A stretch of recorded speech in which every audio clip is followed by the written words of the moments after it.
सभी मित्रों को नमस्ते।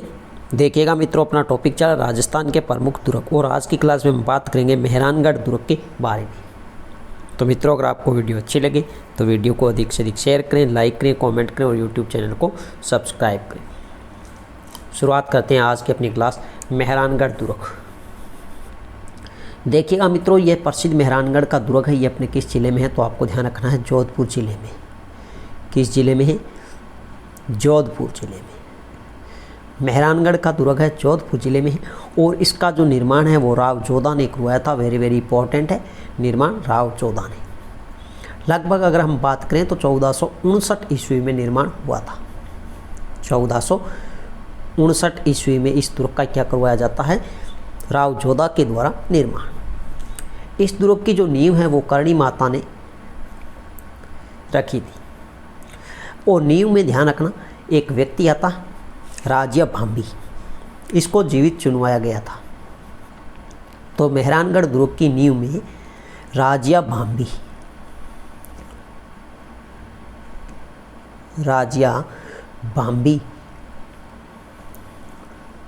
व्यक्ति को जीवित चुनवाया गया। यह आपको ध्यान रखना।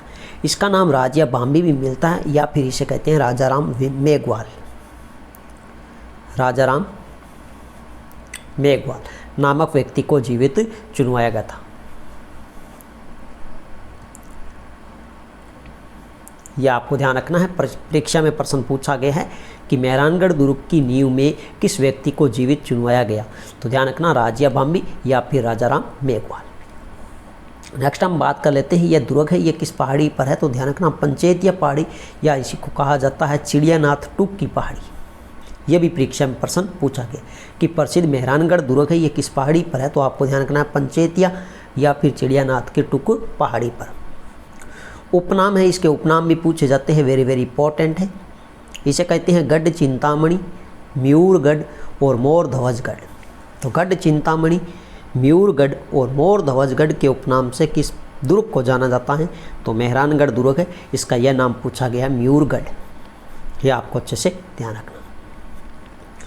अगर हम बात करें गढ़ चिंतामणि नाम क्यों पड़ा, क्योंकि यह कुंडली के आधार पर निर्मित है।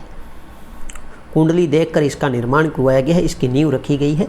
तो यह आपको ध्यान रखना है, कुंडली के आधार पर इसका उपनाम पड़ा गढ़ चिंतामणि। नेक्स्ट आपको ध्यान रखना है, वेरी इंपॉर्टेंट, रुडयार्ड किपलिंग ने कहा। तो रुडयार्ड किपलिंग है, इन्होंने क्या कहा था? इसका निर्माण फरिश्तों, परियों, देवी देवताओं ने करवाया। और रुडयार्ड किपलिंग ने अपनी प्रसिद्ध पुस्तक है, उस पुस्तक का नाम हम बात कर लेते हैं एक बार फिर से। उसका नाम है जंगल बुक। जंगल बुक। इस पुस्तक में इस बात का उल्लेख किया गया है। रुडयार्ड किपलिंग ने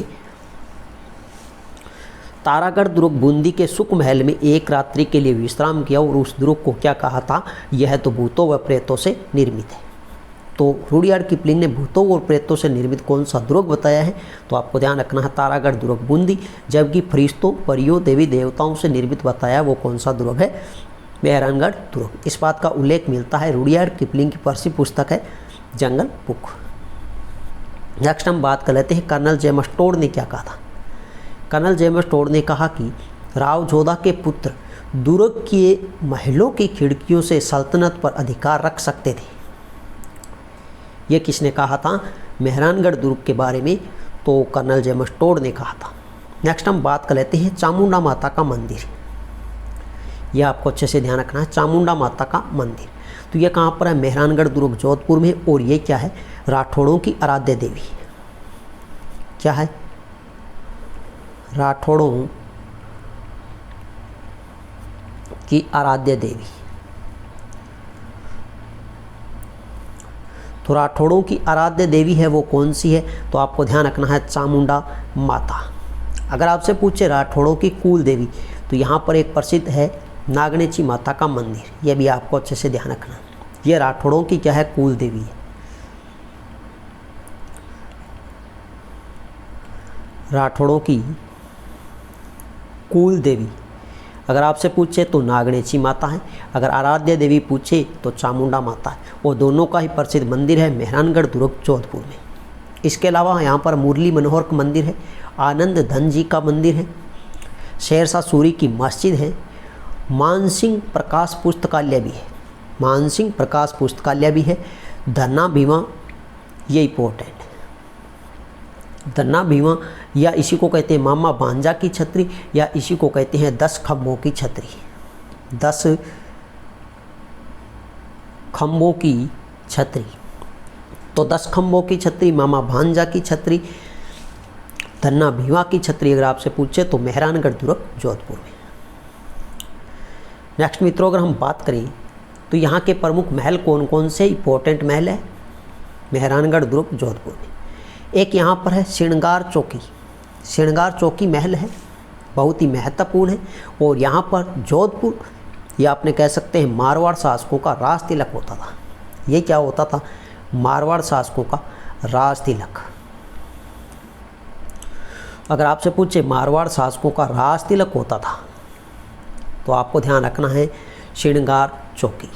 अगर आपसे पूछे श्रृंगार चौरी तो ये चित्तौड़गढ़ दुर्ग में है, श्रृंगार चौरी पूछे तो चित्तौड़गढ़ दुर्ग में है, जबकि श्रृंगार या श्रृंगार चौकी पूछे तो मेहरानगढ़ दुर्ग जोधपुर में है, जहाँ पर मारवाड़ शासकों का क्या होता था? राज तिलक।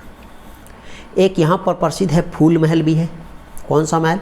फूल महल, जिसका निर्माण राव अभय सिंह ने करवाया था, जबकि यह श्रृंगार चौकी है, इसका निर्माण तखत सिंह ने करवाया था। एक यहाँ पर प्रसिद्ध मोती महल है। कौन सा महल है? मोती महल। यह सोने के बारीक काम हेतु प्रसिद्ध है। ये हम बात कर लेते हैं सोने के बारीक, सोने के बारीक काम हेतु प्रसिद्ध है, बारीक काम के लिए प्रसिद्ध है। एक यहाँ पर प्रसिद्ध है चौखिलाव महल, इंपॉर्टेंट महल है चौखिलाव महल, और इस महल में आपको ध्यान रखना है राम और रावण को युद्ध करते हुए दिखाया गया है। क्या दिखाया गया है? राम और रावण को युद्ध करते दिखाया गया है, युद्ध करते दिखाया गया। यह वेरी वेरी इंपॉर्टेंट है। नेक्स्ट अगर हम बात करें तो मेहरानगढ़ दुर्ग के प्रमुख जलाशय की अगर हम बात करें तो यहाँ पर एक तो गुलाब सागर जलाशय है, एक गुलाब सागर का बच्चा नामक जलाशय है।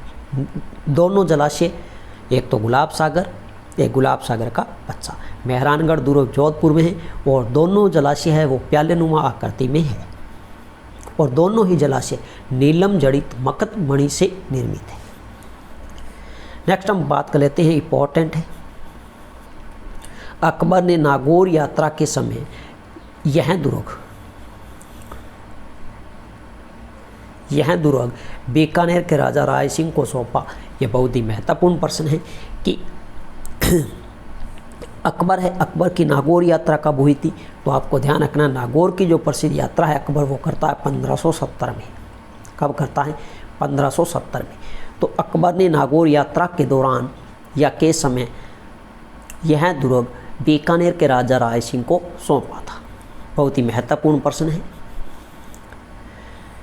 नेक्स्ट अगर हम बात करें प्रमुख तोपें, ये भी इंपॉर्टेंट तोपें हैं, और अकबर ने नागौर दरबार कब लगाया था? तो 1570 में लगाया था। यह भी बहुत ही महत्वपूर्ण प्रश्न पूछा जाता है कि अकबर ने नागौर दरबार कब लगाया? तो 1570 में। और इसी दौरान मेहरानगढ़ का जो प्रसिद्ध दुर्ग है वो अकबर बीकानेर के राजा राय सिंह को सौंपता है। प्रमुख तोपों में अगर हम बात करें तो यहाँ पर एक प्रसिद्ध किलकिला तोप है, एक शंभू बाण तोप है, एक गजनी तोप है, धूड़धानी तोप है, बिच्छू बाण तोप है, कड़क बिजली तोप है, नुसरत तोप है, गजक तोप है, गुबार तोप है, जमजमा तोप है, नागपल्ली तोप है, मागवा है, मीरक तोप है, और मीर बख्श तोप है, और एक चंग तोप है। ये प्रसिद्ध तोपें किस दुर्ग में है? तो मेहरानगढ़ दुर्ग जोधपुर में है। सबसे इम्पोर्टेंट हम बात करें तो एक किलकिला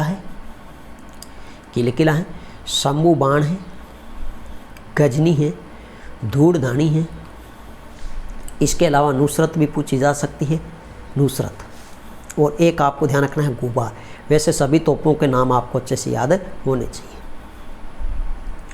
नेक्स्ट मित्रों अगर हम बात करें तो प्रवेश द्वार की अगर हम बात करें तो यहाँ पर एक प्रसिद्ध लोहा पोल है, जय पोल है, फतेह पोल है, भैरव पोल है, कागरा पोल है, इमरत पोल है, ध्रुव पोल है और सूरज पोल है। और मुख्य प्रवेश द्वार अगर हम बात करें तो ये मुख्य है, ये क्या है, यहाँ का मुख्य प्रवेश द्वार है। और इस पर आपको ध्यान रखना है, सतियों की 31 हथेलियों के निशान हैं। जो रानियाँ सती हुई थी उन रानियों का है। सतियों की 21 हथेलियों, 31 हथेलियों के निशान हैं। ऐसे प्रश्न कई बार परीक्षा में पूछ लिए जाते हैं, तो यह भी इम्पोर्टेंट है कि सतियों की 31 हथेलियों के निशान किस प्रवेश द्वार पर है, किस महल में है, किस दुर्ग के है। तो यह आपको ध्यान रखना। लोहा पोल है, मेहरानगढ़ दुर्ग है, जो मुख्य प्रवेश द्वार माना जाता है मेहरानगढ़ दुर्ग का, जहाँ पर सतियों की 31 हथेलियों के निशान अंकित है। इसके अलावा अगर हम बात करें तो दुर्गादास राठौड़ आते हैं। दुर्गादास राठौड़ और कीर्ति सिंह सोडा, इनकी गाथाएं इस दुर्ग से जुड़ी हुई है। और इसके अलावा हम बात कर लेते हैं राव जोधा।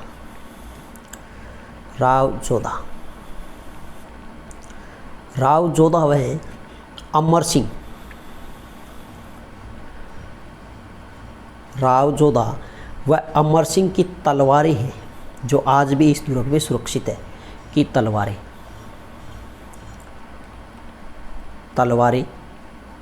इस दुर्ग में सुरक्षित है, तो ये भी आपको ध्यान रखना है। इसके अलावा दुर्गादास राठौड़ और कीर्ति सिंह सोडा की गाथा इस दुर्ग से जुड़ी हुई है। तो ये थी मित्रों आज की छोटी सी क्लास। नेक्स्ट मिलते हैं एक नई शानदार वीडियो के साथ में, तब तक के लिए धन्यवाद।